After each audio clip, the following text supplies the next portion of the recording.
Kristi Noem wants migrants to compete for citizenship on a reality TV show. Kristi, Hunger Games Noem, and not just because she looks like this anymore, right? One of her days cosplaying as Ice Barbie.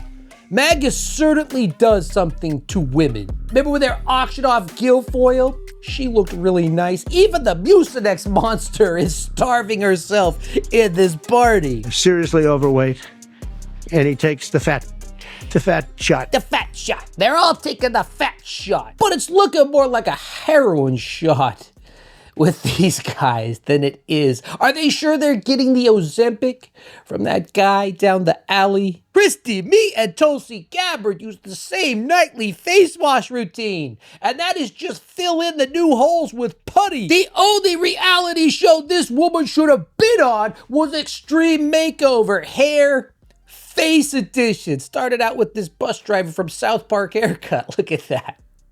You know what I mean? A rat's nest. But honestly, as a woman from North Dakota, that's a lot more wholesome than where she is right now. Then she moved on to what every Republican woman moves on to, right? The Karen cut right here. I want to talk to a manager. I need more sauce with my fries. Well, Corey Lewandowski cured that with her sauce. Party of family values. I'll give you 2 guesses where those fingers he's holding up went. And if you don't know what I'm talking about the Corey Lewandowski, just picture that Mr. Rogers is Corey Lewandowski and that she is Lady Elaine. It's not too hard to picture because she looks just like her. She was up to her elbow in Corey Lewandowski's. Kristi, no escape, no. You have been brought here from around the world because society has no further use for you. This is actually a really good movie. Back in the day, I liked it a lot with Ray Liotta. Kristi, Running Man, no. Get through the chopper. What do all these movies have in common? Dystopian futures where human lives are used for entertainment purposes and then disposed of. A future where human pain is broadcast for profit. Where survival for entertainment. I didn't even think. If you've been watching this channel for as long as we've been up here, saying, oh my God, it can't get as bad as MJ is saying. This is hysterical. I didn't even think this would be pitched. I didn't even think the Trump administration would take a meeting on this reality show. And if these movies they're copying have taught us anything, it's that whoever wins this, if they somehow go through with this, God forbid, this becomes a show, because I know millions of Americans will sit there and stuff their faces and watch it. But if this actually becomes a show, these winners, heavy quotes, Don Jr. quotation marks, will never be truly liberated. They will be marketed. They will be turned into propaganda, their face put on posters. The system will never free them. It will use them. The posters will say, see, it works.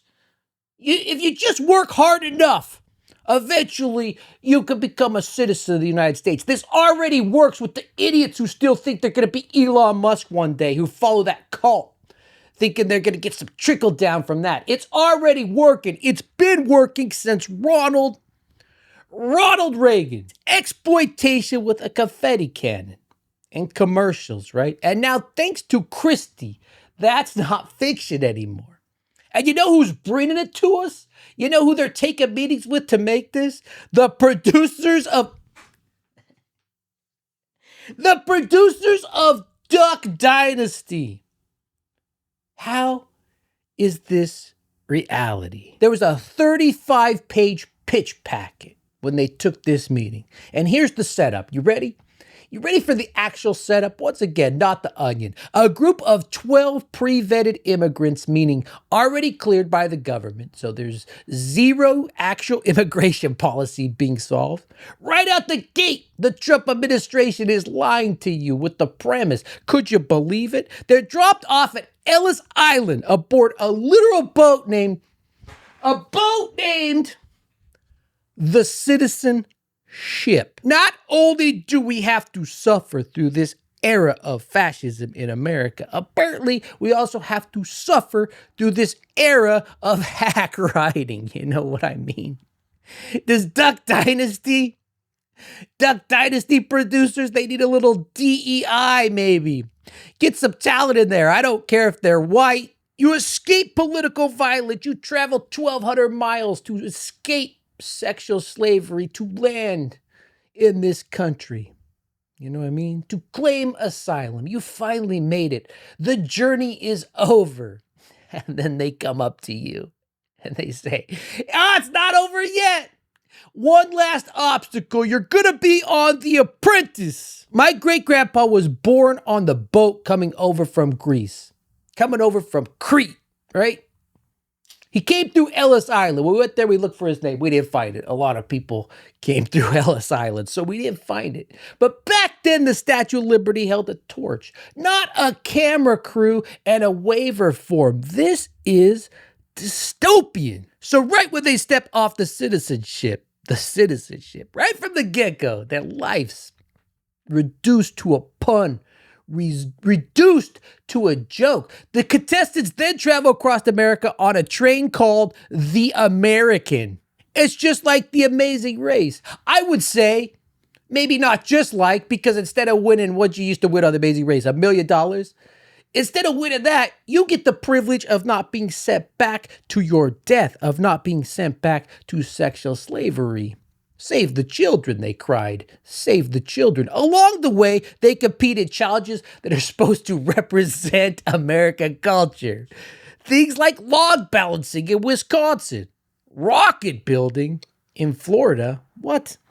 Hot dog eating contest. This is quite an eclectic American challenge. Competitive line dancing for Social Security numbers. This is dystopian. And just to realize how delusional they are, how this fake culture, this faux culture they've created, how they think it translates into the real culture of America. Here's who they propose to be the hosts. Sofia Vergara and Ryan Reynolds. Ryan Reynolds fled the tyranny of politeness in Canada in the exact same way Maria escaped human trafficking. My God. People will watch this. At the end, the winner gets fast-tracked to U.S. citizenship and is sworn in on Capitol Hill in a televised ceremony. And then I guess the losers get sent back to El Salvador, where Kristi locks them up herself. The Canadian board producer aims to celebrate what it means to be an American and have a national conversation. Yes, this will definitely open a national conversation about what it means to be American through the eyes of people who want it most. What it means to be American is that you get here and then you get on a game show. Sadly, yeah, I guess Worsoff, you're not worse off for pointing that out. And they took a picture of Rob Worsoff right here, wearing that Reagan hat, and it fits perfectly. It's that Reagan nihilism in the purest sense of the word. The Christians, these Christians, we value human life so much that we want to have a game show to decide which ones we keep alive. And you know what? Like I said, man, millions of people will watch this and it will be promoted. Oh, it won't be promoted with NBC, CBS, ABC, whoever Trump and, they bully into carrying it. It won't be promoted by that. It'll be our tax dollars. And you know how I know? Because our tax dollars are already promoting it. The Department of Homeland Security under Kristi Noem, Ice Barbie's leadership has launched a $200 million ad campaign. You think her cosplaying every day is cheap? You think it doesn't cost any money? Where's Doge on this? Aimed at deterring illegal immigration. These ads feature Noem herself, air across TV, radio, and digital platforms, both domestically and internationally. But here's the kicker. Because it's your tax dollars. The contracts for the campaign were awarded to 2 Republican league firms. I'm sure those were competitive like they're supposed to be. I'm sure they were put out to a bunch of different firms. Just so happens 2 Republican firms got it. The revolution will not be televised, but as we're seeing, fascism will be, and it will be monetized. The Chud Report. Thank you for being here. Thank you for watching. If you like this content, make sure you subscribe. You've been here a while. You really like it. Support the channel directly. Become a member. And that's all I got for right now.